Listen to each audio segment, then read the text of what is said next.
Welcome back, everybody, to another exciting edition of Western Civilization. Today, we are going to be looking at the commercial revolution of the Middle Ages, and this will cover the years 1000 to 1350 AD. So grab a pen and paper, a tablet or keyboard, and let's begin. By the end of this lecture, you will be able to identify key developments that set the stage for economic expansion in medieval Europe, explain how new trade routes and merchant alliances reshaped Europe's economy and global connections, describe how towns emerged as centers of opportunity and disrupted the traditional feudal order, analyze the rise of the bourgeoisie, and how wealth, not birth, began to shape power and status, and finally, evaluate how towns gained political autonomy and redefined authority through self-rule and royal alliances.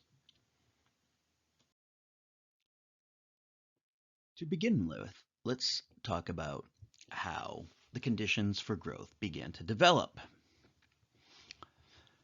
Some of the most important developments that occurred during the period that we're looking at, the High Middle Ages, were largely out of the control of humans.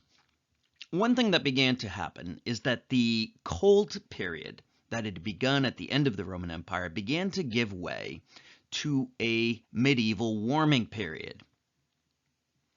This meant that growing seasons were longer, there was more sun and cloudy and dark places, more favorable rain in places that had been dry, and this led to greater and greater amounts of food production as populations began to rise. Aside from this, though, people also began to make innovations to the way that they farmed, and this boosted production. So one of the developments was the heavy plow, which was ideal, particularly in Northern Europe, where the soils are heavier and more clay-like. Better carts and harnesses so that you could capture more of the animal's power. Innovations in the way things were planted, like the three-field system, and greater output in general.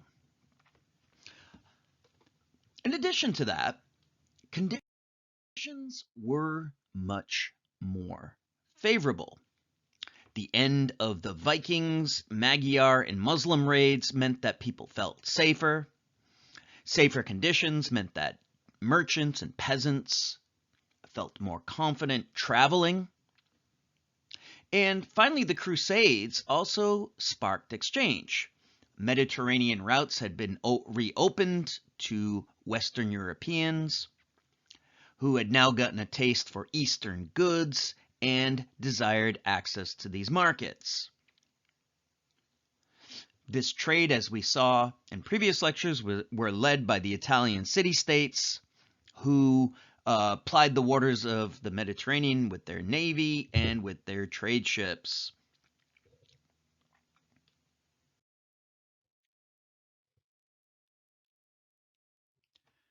And so with this stable base, plus more surplus and more mobility as a result of climate innovation and peace, meant steady expansion, not only in terms of population, but in terms of industrial and economic output. And so trade was going to begin to transform society. First, it would begin as regional trade, and then these exchange networks would develop into international trade through places like Italy into the Middle East. As more and more Europeans were engaged in trade, towns are almost always a byproduct of trade. So once we see greater amounts of exchange going on, towns, it's almost like a law, begin to develop.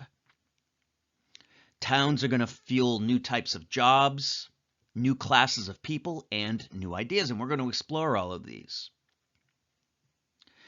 And so we're going to see a change not only in the economy, but also in the way that people think about their lives and about their roles in the universe. Okay, well, let's start by talking about some of these exchange networks. We had already looked at the Italian city-states, but it might be worth pointing them out. So this is a map of the Mediterranean, and some of the major ones were Venice, Pisa, and Genoa, located in northern Italy, but on the coast.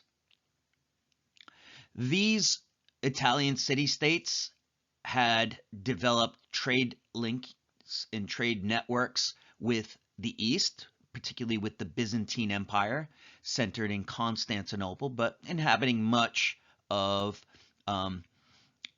what would be modern-day Turkey and Greece. And of course, they also developed trade networks with the Middle East and even with Central Asia via the Black Sea. It's cut off in this map, but these Italian city-states had very extensive trade networks with the East. The Italian city-states would have specialized in high-priced goods. So they would have brought silks, spices, ivory, glass, these goods which were considered exotic in Europe anyways.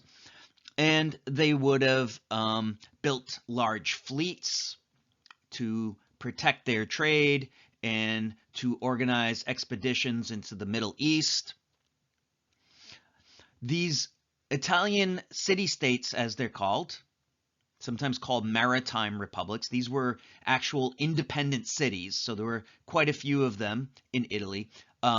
They would become rather large, at least by European standards, tens of thousands and in some cases over 100,000 people. So these are large city-states. Nothing like this had existed in Europe since the time of Rome. And so that's one network. We can think of this as the southern one, based around this inland sea, the Mediterranean. But there was a parallel one. Now, this one had existed in ancient times. The Mediterranean's ancient, but a new area began to develop. And that's in northern Europe. And it was centered around another inland sea. Now, many people know the Mediterranean, but in the far north, next to places like Norway, Sweden, Germany, there's another sea called the Baltic. And it's also an inland sea, which means it's not exposed to the same harsh conditions the open ocean would be. And so medieval ships didn't have much difficulty. And so something similar starts to happen here, but it's almost like a northern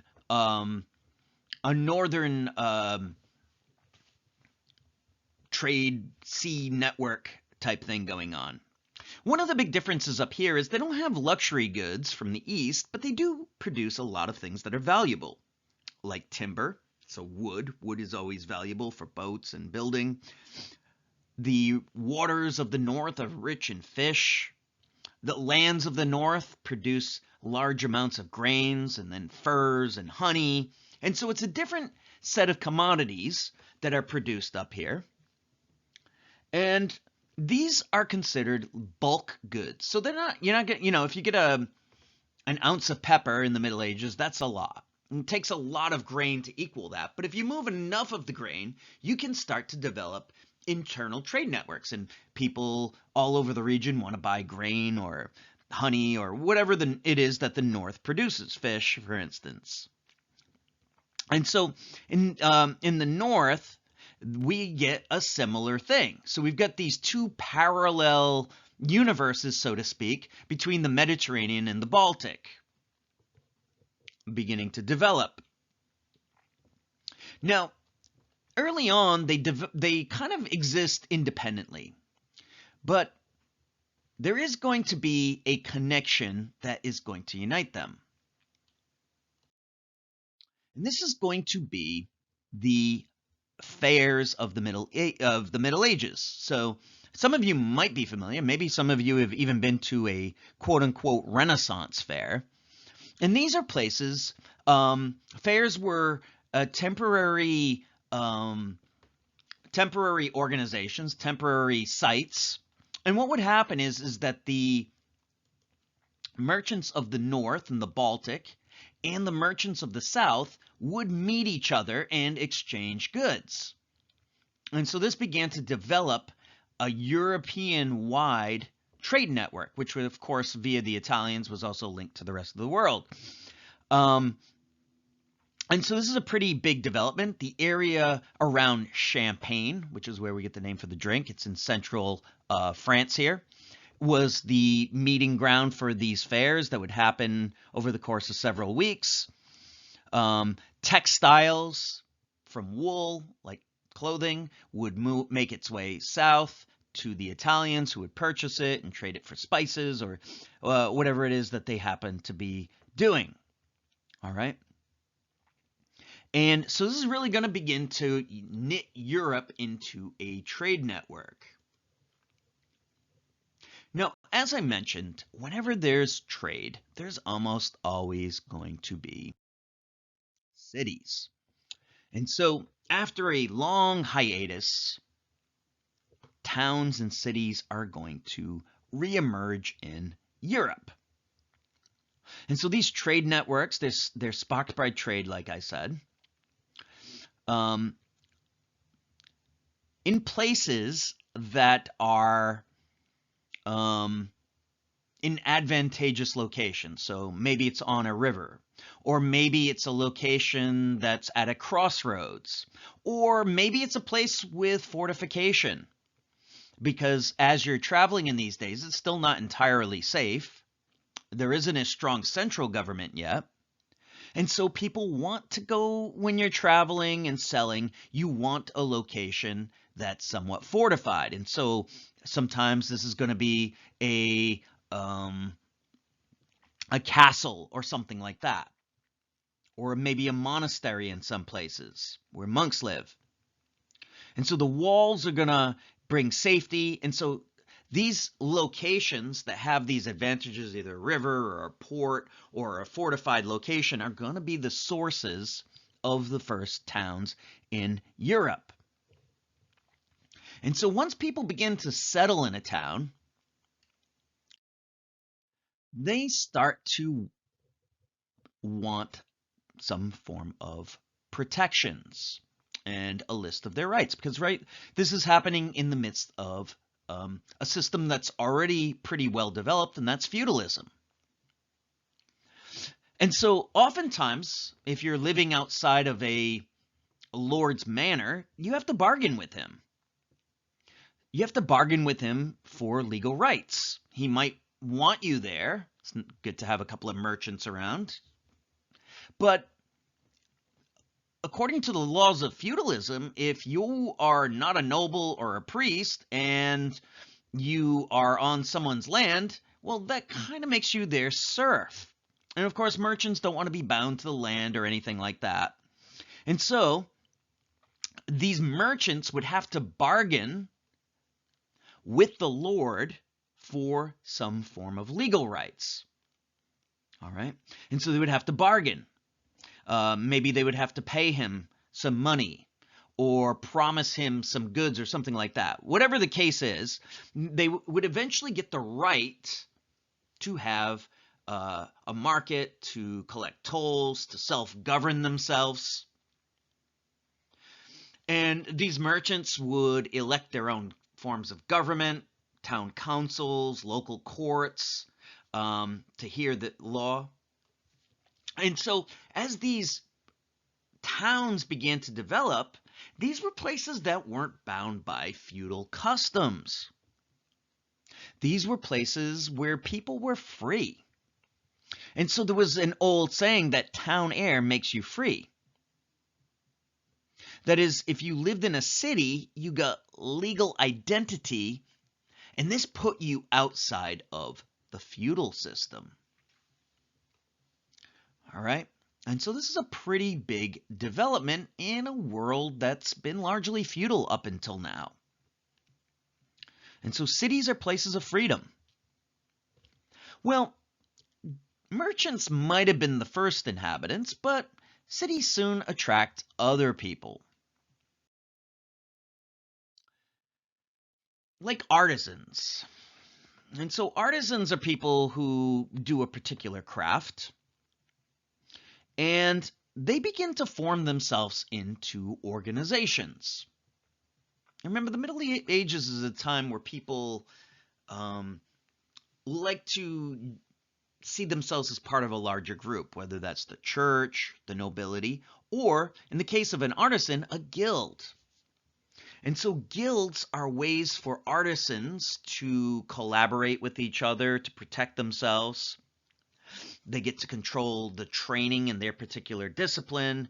They will set the price that people should charge for it, set a certain level of quality. So if you say the Cobblers Guild of a particular city. And these guilds will be a form of protection for people. Merchant guilds will also exist. They want to organize the right to leave, a location, to trade, ways to regulate their members if there's a dispute between payment, something like that.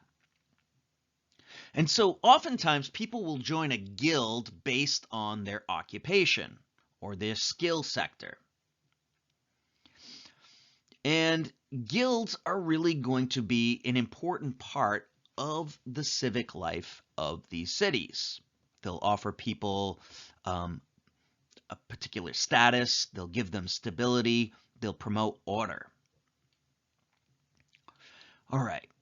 So far, we've seen that the Middle Ages is a time of population growth. It's a time of economic growth as the weather is more favorable. Some of this surplus is traded to other places or regionally, and that these trade networks start to get larger and larger. And as the trade networks become larger, we get our first cities. As the cities are developing, we see different groups begin to form, like merchants or artisans, guild members, all right? And this begins to create a new mindset, all right? A market mindset. If we think of feudalism, feudalism is based around promises, customs, obligations of one to another. A person's place in society is tied to land or birth. And markets are small or non-existent during the Dark Ages. But towns bring a new logic. Rather than being tied to a particular piece of land or categorized by birth, towns are places where people are mobile. They're places where people move around a lot. They're places where money is important. Money's not really a factor in feudalism.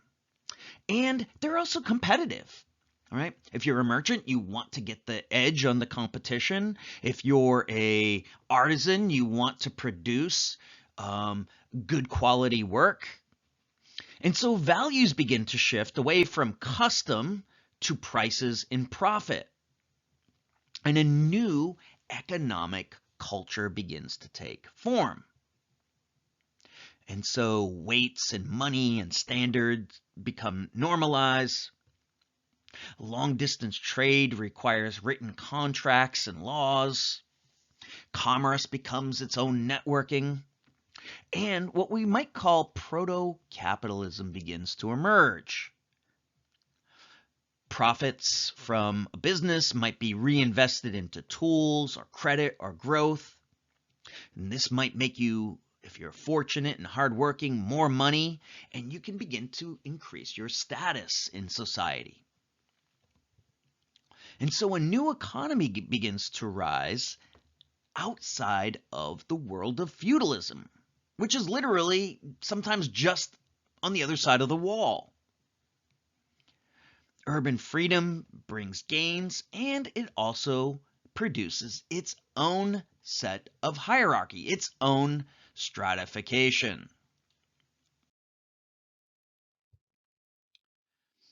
So as I said, feudal identity was often based on land, how much land one owned, birth, which family you were born into, and duty. Those are the things in the world of feudalism that determined your place in the world. But in cities, it's based on wealth. It's based on how much money you have, or what your civic status is, which guild do you belong to.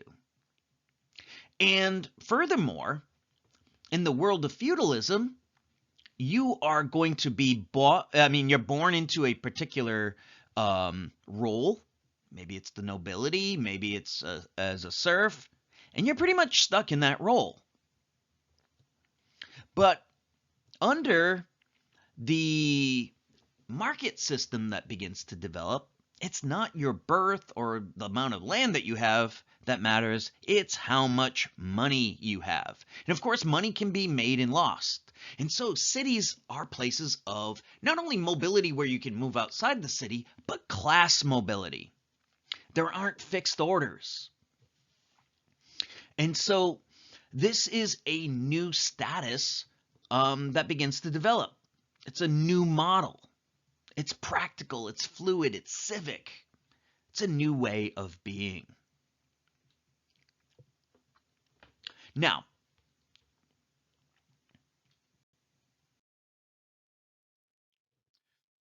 in cities, just because people are free doesn't mean everybody's equal.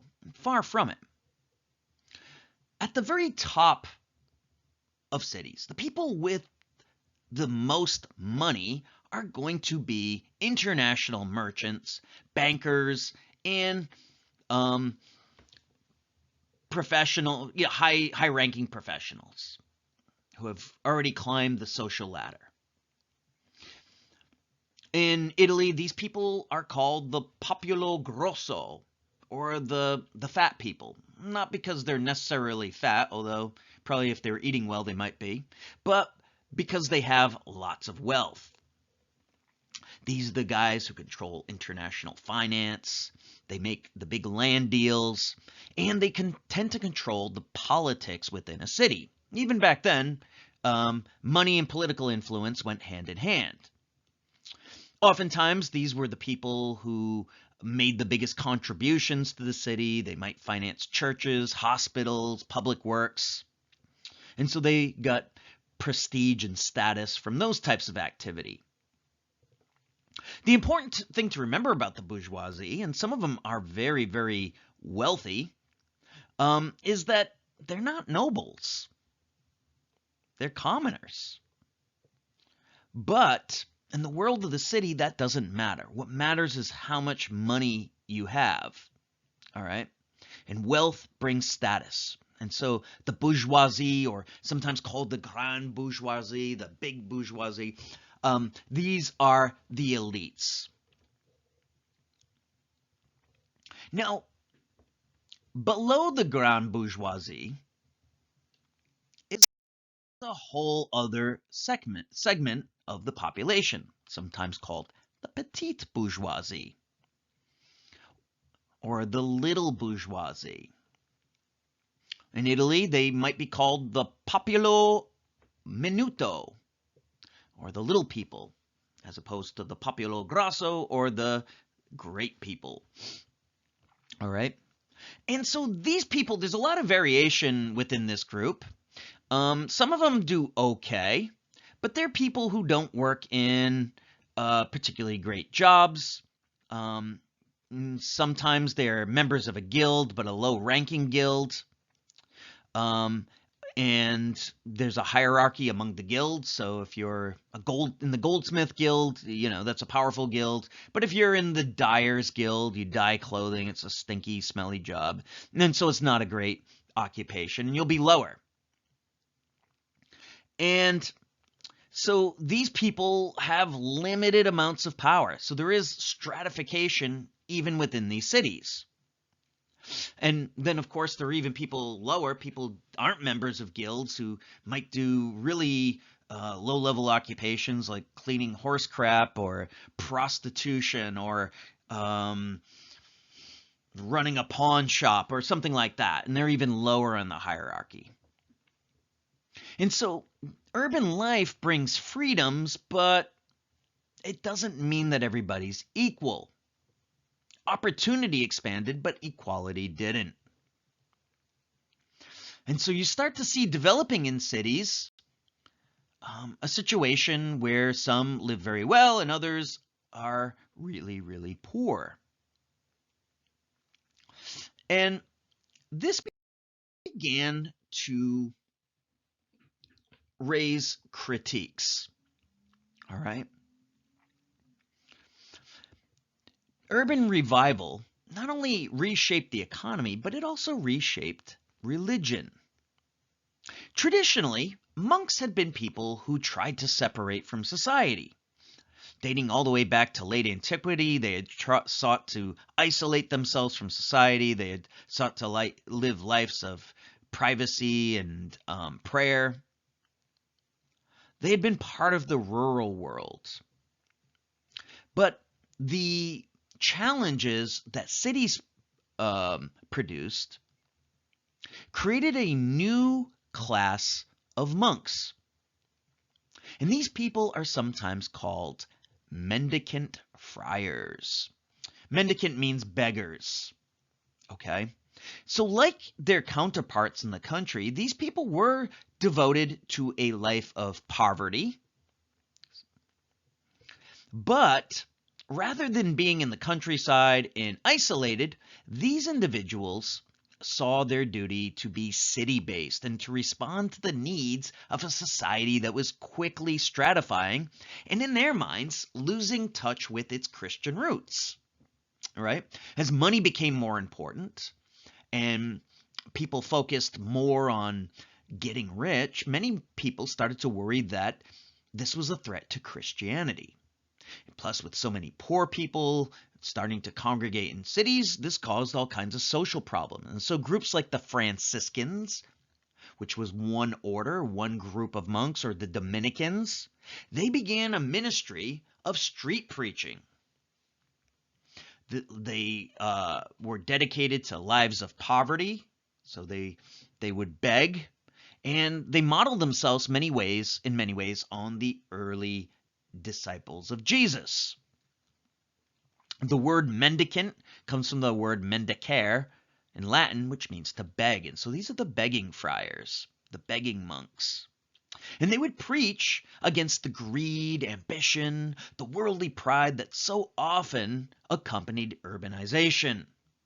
And they called people back to simpler times, a time of charity and humility, and to focus not on this world, but on spiritual matters. And so this was a challenge to this newly developing this world. Well, aside from wealth inequality, cities also began to challenge political power. As I mentioned, towns were living alongside feudal systems that had existed for centuries by this time. Oftentimes, a town sprung up on a particular piece of land that was claimed by one particular lord, a count, a duke of some sort. And many times, lords would try to interfere in city affairs. They would claim the right to put up tolls going into the city, or they would try to limit when markets could be held, or they would try to claim jurisdiction over the courts in that particular place. Furthermore, many lords saw cities as a threat. because oftentimes cities would attract serfs. And so the High Middle Ages saw the phenomena of the runaway serf. These individuals would try to oftentimes flee to a city and try to blend into the population there. And cities would generally take them in. If they had been there for a while, they would grant them legal protections. And so this caused tension with local lords. Now, traditionally in the Middle Ages, the only people who bore arms were the nobility. But here again, cities were different. In cities, commoners bore arms. All right. And so urban militias would be developed. And so in many ways, we're kind of hearkening back to the days of the ancient Greek city-states or the early Roman Republic, where free citizens are defending their rights. And so all across the Middle Ages, we would see feudal tensions beginning to rise between lords or bishops who claimed a particular town and the citizens who were increasingly asserting their independence.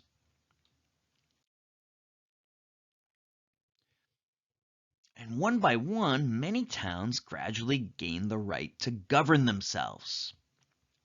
They gained a measure of autonomy. And unlike in the feudal system where heredity was important, or monarchy or whatever, in towns people tended to meet in councils. Guild heads and some of the elite members of the city would often govern it. So it's a form of self-government. So again, this should make us think of ancient Greece. Towns would pass their own laws. They would run their own courts, manage their own defense. And so this wasn't a full democracy. Not everybody had the right to vote, but it had many, many things in common with the early Roman Republic or the early Greek city-states. Elections, consent, civic identity. And so, right in the midst of feudalism, you begin to see something that's either ancient, looking back to ancient Rome or Greece, or maybe modern, looking ahead to today where we have self-government. Now, oftentimes, cities would strike up an alliance with an unlikely people. And one particularly strong alliance, particularly in France, was between cities and the monarch. Now, at first, you may say, well, that's weird. I thought you were saying that there was feudal tensions and, the lords and cities would often not get along. Why would they get along with the king? Well, remember, kings are kind of distant figures at this time. They're starting to become more powerful, but they still have contentious nobles that they have to deal with. They're in the process of becoming more powerful. And so kings see towns as an ally. Kind of the old saying, the enemy of my enemy is my friend. And so oftentimes, kings and townsmen see each other as natural allies against the nobility. Towns have things that kings need. Towns can provide kings with taxes, so they're always looking for money, credit, and talented people that he might be able to bring into his government. In return, monarchs will also often grant towns privileges and protections from nearby lords who are interfering in their business.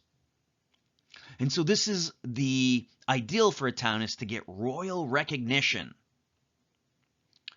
And towns are an important part of this process of national consolidation, of the weakening of feudalism and the beginnings of more national government that we've been talking about. Okay, so far we've talked about the economic conditions that gave rise to towns. We've talked about some of the different exchange networks. We've talked about the emergence of towns and the social aspects, the new social orders that are beginning to develop. Finally, we've looked at the political situation as towns fight for self-government and often make alliances with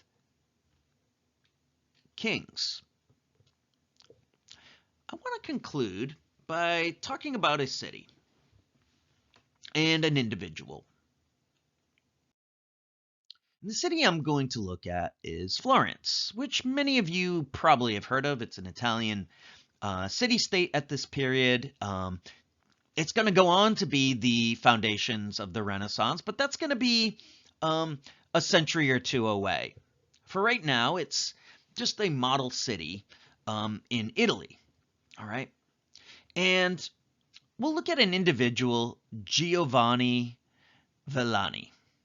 It's a person we happen to have some records of, all right? And so the city of Florence was pretty typical, at least for Italy. I mean, it was on the bigger side. It wasn't typical in every way, but so it was a city where markets were buzzing. If you were to travel the winding, narrow streets of Florence, you'd see wool stalls and banking halls, trade in motion, ambition, people buying and selling. You'd also see that people were proud of their city, proud of the prosperity that it had. And so its cathedrals like Santa Maria del Fiore would have been rising, some of the biggest structures in Europe at this time, and they were built not by kings, but by the people of these cities who took so much pride. You'd see the Palazzo del Signoria, which was the place where the government would meet. And this wasn't a government of nobles. This was a government elected by the various guilds. Florence was an independent city-state. The citizens governed themselves. What nobility there was in Florence had to obey the same laws as everybody else, the laws of the city. Peasants who worked there weren't serfs. They were wage earners. They made money. And guilds, well, they shaped everybody's identity and access. And so feudal ties were long in retreat here. And powerful merchants like Giovanni Villani would have sat on councils. His banks would have financed wars and financed kings and built cathedrals. A man like Villani would have had money that would have rivaled some of the most powerful nobles, and he was just a commoner. And Florence wasn't unique. There were many cities like this, all across Italy, but even in the north, in places like Bruges and Paris. Similar sentiments were driving this new world that was beginning to emerge from the shadows of the Dark Ages. Cities were basically a mirror into this new world of cities, commerce, ambition. And so a guy like Villani could have had a lot of pride. But little would he have known that there were some storms beginning to form on the horizon. Beneath the self-government of a city like Florence, say 1320-ish, where wealth and ambition ruled, many sensed that it was kind of brittle and on some shaky ground. Undoubtedly, if you had traveled the narrow streets of Florence and wandered into its churches, friars could be heard, these mendicant monks warning of judgment. We can almost hear them quoting from the book of Revelation. The rider in white comes first, and the sword follows.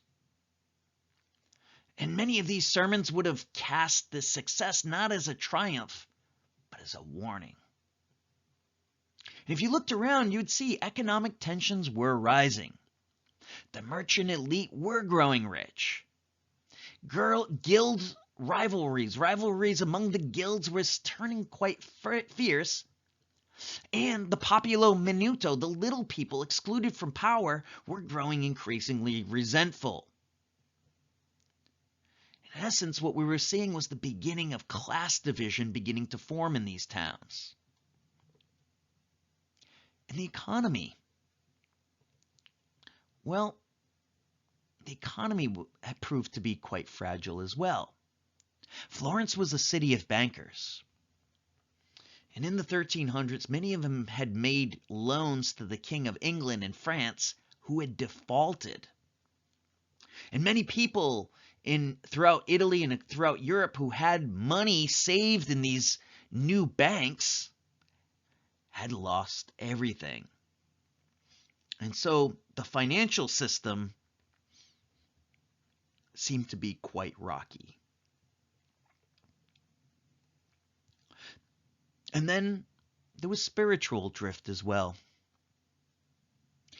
Against this background, as we covered last time in the lecture on church and state, the papacy, the capital of Christianity, had moved from Rome to Avignon, a place that was remote from Italy, under the control of the French king, and the church itself was looked upon not in the same way. People saw through this that the church might be a political pawn of the King of France, which might have been a source of pride if you were French, but for France's many enemies, they saw this as pretty hollow. Try as they might have, the church was also caught up in rising wealth and corruption, and many feared that Christianity was losing its soul. And in the 1330s and 40s, if you were on the docks, you might have also heard something else troubling.